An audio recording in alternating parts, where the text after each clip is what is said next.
Здравствуйте, меня зовут Татьяна Глицан. Я эксперт IQ Consultancy по среднему образованию за рубежом.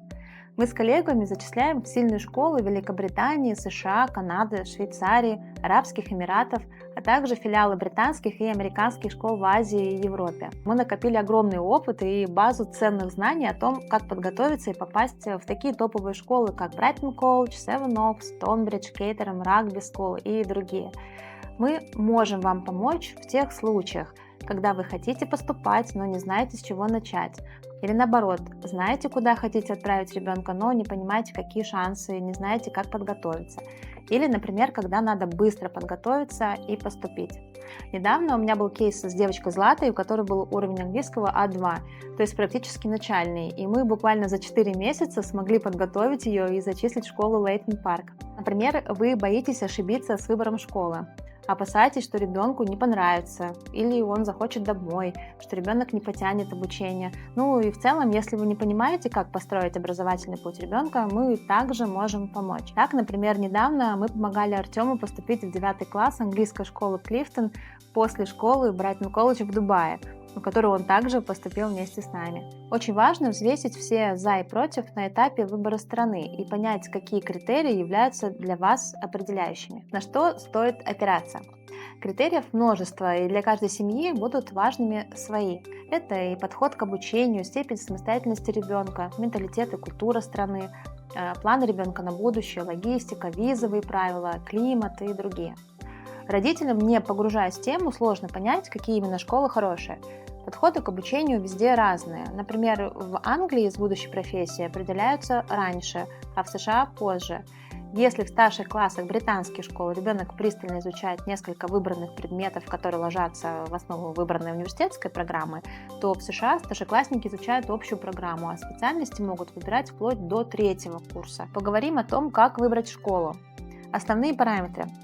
Конкурс на поступление и темп обучения.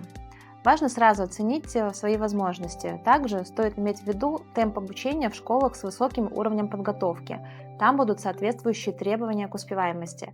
Если ваш ребенок спокойный и долго адаптируется, мы рекомендуем начать со школы с менее высокими требованиями и менее селективной. Философия школы тоже разная.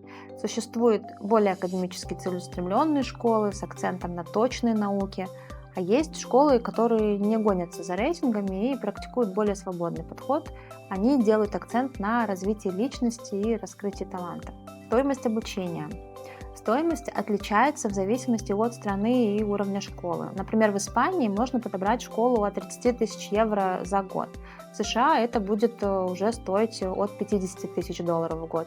Великобритания, Швейцария стартуют от 40 и 62 тысяч фунтов и франков соответственно.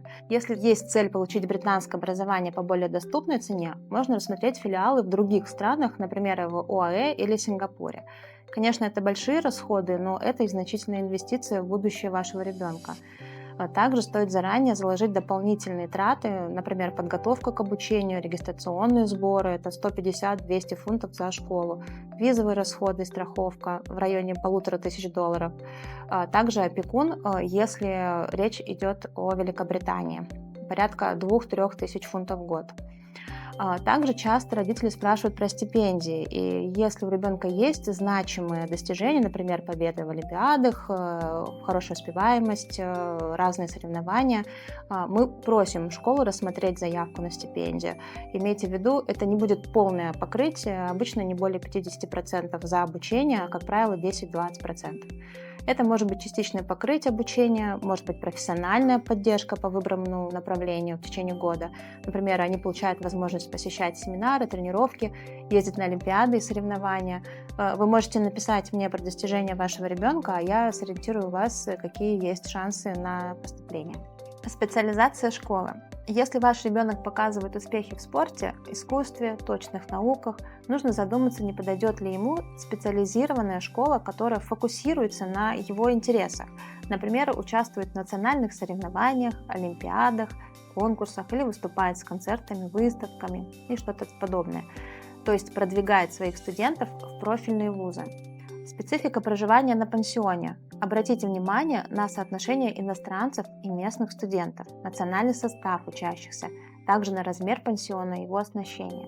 Важно заранее получить полное представление о том, где ребенок будет жить, например, видео или фото-отзывы студентов. Если вы волнуетесь про отношение к ученикам из России, то мы на связи с нашими ребятами и постоянно следим за ситуацией. На данный момент мы видим только поддержку со стороны школы и толерантное отношение других ребят. Если есть возможность съездить в страну, то нужно организовать визит, сделать экскурсию, сделать пробный заезд летом или, например, на 3 места. Мы организуем это для наших студентов. В следующих видео вы узнаете, как выбрать и поступить в такую школу, в которой именно вашему ребенку удастся реализовать свой потенциал и определиться со страной, где он захочет жить и работать. Из каких этапов состоит поступление, какие документы понадобятся и почему важно уделить внимание психологической стороне поступления за рубеж. В одном из видео мы разберем основные ошибки и дадим пошаговый план поступления. После просмотра вы сможете начать самостоятельную подготовку к выбору и поступлению или будете понимать, с какими этапами вам точно нужна помощь специалистов.